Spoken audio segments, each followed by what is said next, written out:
udah sesak nafas udah terputus-putus. Nah, saya ingat orang tua saya, saya bawa ke rumah sakit, buru-buru, baru mau masuk IGD, ya, meninggal.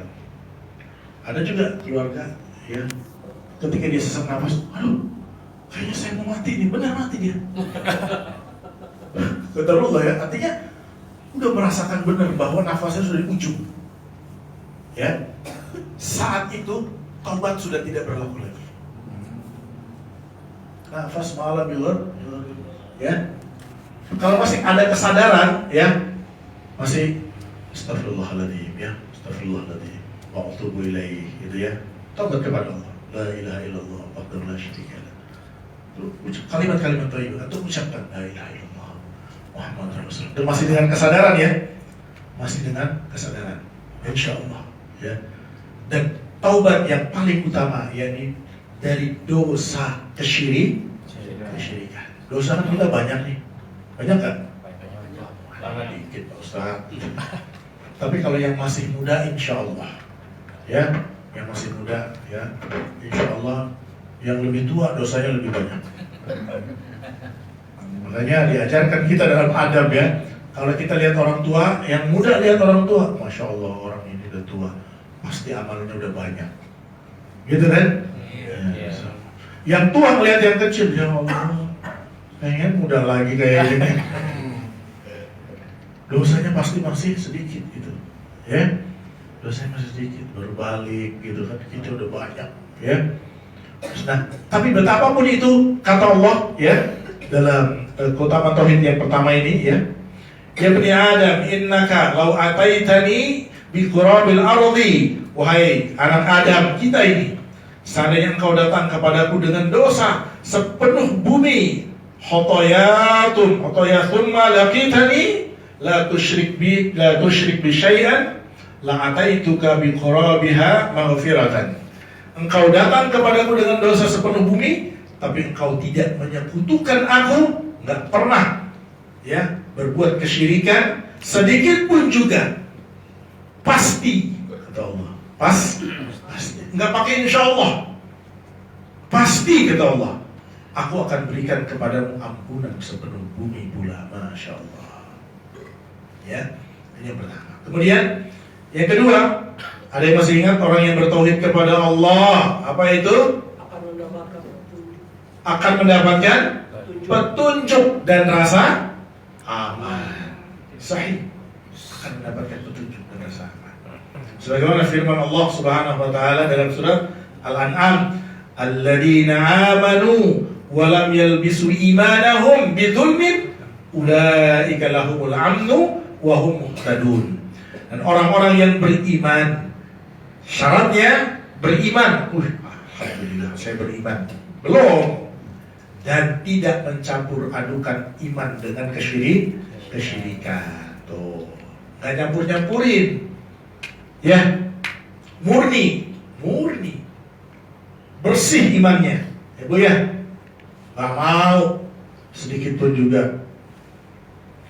Baru-baru ini ada diberitakan seseorang yang terkenal meninggal dunia, tarik menarik secara Islam atau secara kafir di kuburnya, itu kan, bingung kan orang kan, bingung, kenapa? Ya karena nggak kelihatan, yang tampak nih Islam apa kafir dia, gitu kan. Pernah kelihatan nampak keislamannya, juru dakwah lagi katanya gitu, ya kan.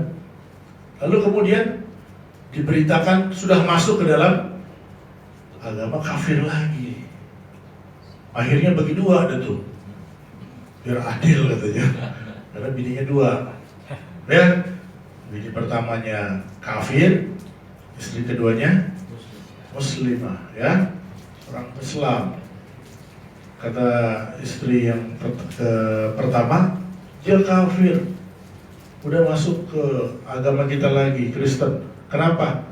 Iya udah ke gereja lagi. Kata istri yang kedua, ya, dia seorang muslim dan udah pernah berwasiat minta dikuburkan secara muslim, secara Islam. Ya, wallahu a'lam, tarik menarik. Seperti itu, pada hakikatnya Si mayit, jenazah, ya, ia akan diberlakukan oleh Allah Azza wa Jalla, ya, tergantung hakikatnya Allah yang Maha tahu, ya. Ya Allah Maha tahu, tapi tentunya juga ada saksi. Kalau dia memang dipersaksikan oleh orang yang bisa dipercaya benar sudah kembali kepada kekafiran lagi, malah dia kafir, maka dia kan kafir.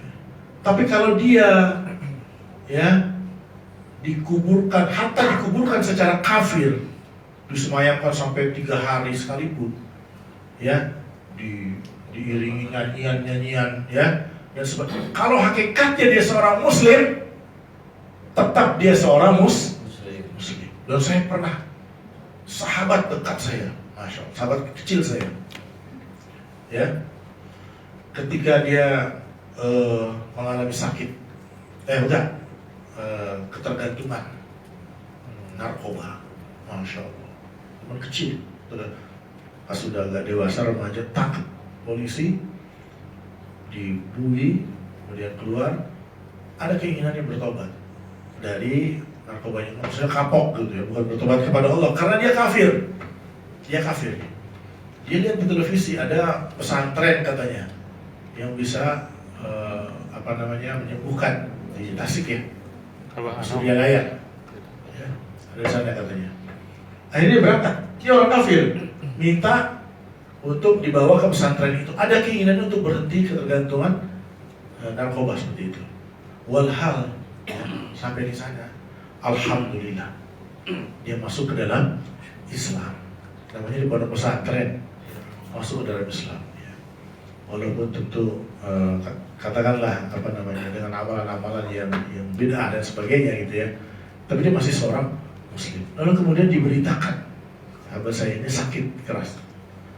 Diberitakan, lalu orang tuanya belum sempat nengok.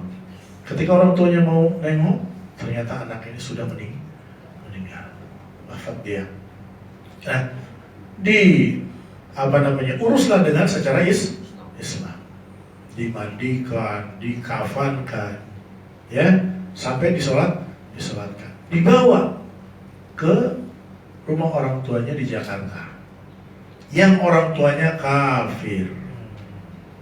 Begitu sampai jenazahnya diantar sama santri-santri, sama kiainya gitu, ya, diterima, masya Allah, kaget semua, sama-sama kaget, ya, kiai dan santrinya ini kaget melihat persiapannya itu nyambut dengan nyanyian, ya,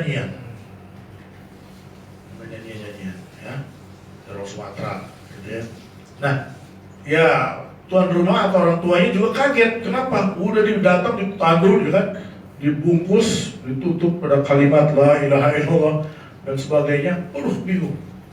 Akhirnya diserahkan ke keluarganya, dibuka kembali, dipakein jas, Pak, dipakein jas. Kebiasaan orang kafir gitu kan, rapi. Saya dihadapkan pada pertanyaan, apakah saya takziah atau tidak? Itu, ya, takziah atau tidak.